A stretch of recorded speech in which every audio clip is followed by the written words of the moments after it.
Keeping your kids safe around water this summer. I'm Jill Horner. This is Comcast Newsmakers. With me is Barry Martin. He's Vice President of Health, Wellness, and Camping for the Community YMCA. Thanks for being with us. Good to see you. Thanks, Jill. It's my pleasure to be back. Let's talk a little bit about the importance of learning water safety, learning to swim.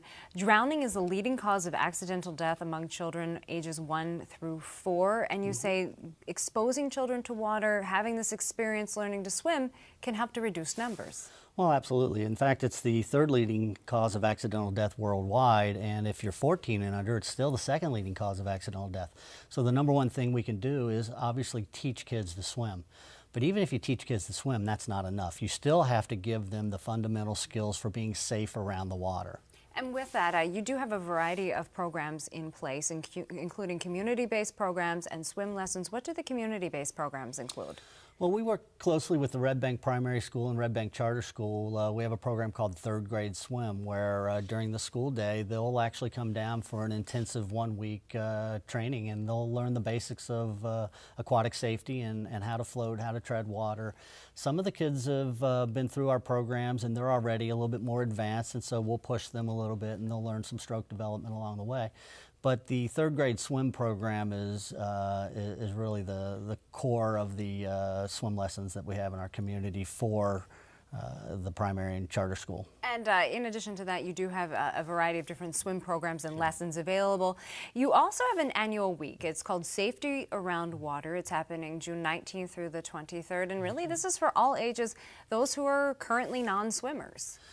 Yeah, it's really for all levels of swimmers, all age groups. You can be 6 months and get in the pool with your parents. You can be 60 years old and you want to learn how to swim. It's really an opportunity for you to, again, take an intensive course, learning the basics of float on your back, tread, swim, safety around water, how to supervise your kids. You'll even get homework at night to work with your kids so that throughout the week you get the most out of that opportunity. And as you mentioned, this is intensive in that these are classes that happen over the course of 5 days as opposed to spread out over a number of weeks. Right. Our typical session would be an 8-week session, and so we're putting a lot of teaching in a small period of time.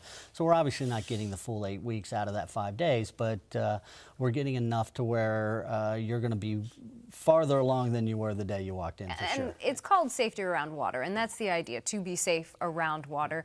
But you also give people some important water safety tips, including never leave children unattended near water, and don't just rely on a flotation device or even on a lifeguard. Yeah, there's a lot in there. First and foremost is, of course, teaching your kids to swim. That's got to be the number one thing you can do for your kids. But after that, supervise, supervise, supervise. I'll say that word 100 times today while we're sitting here. You cannot just rely on what you perceive as your kids' ability to swim. You have to supervise them 100% of the time when in the water. It only takes a few seconds. And it's not like it is in the movies. There's no thrashing around and screaming for help. It's very silent and it's very quick. I'll give you an example. We just had an incident the other day at our Y. A mom let go of her son's hand. 4 seconds later, he was in the water. 8 seconds later, he was being pulled out. The mom was 15 feet away and did not even know that her son was in trouble. Luckily, we were there to pull him out. And that's why it's important to learn to swim. It's important to learn to swim and to keep your eye on the child at all times. Thanks so much for being with us, Barry. And if people are interested in your Safety Around Water Week, it's happening June 19th through the 23rd. That's correct. Thanks for being with us. Oh, thank you. I appreciate it. We've been talking with Barry Martin. I'm Jill Horner.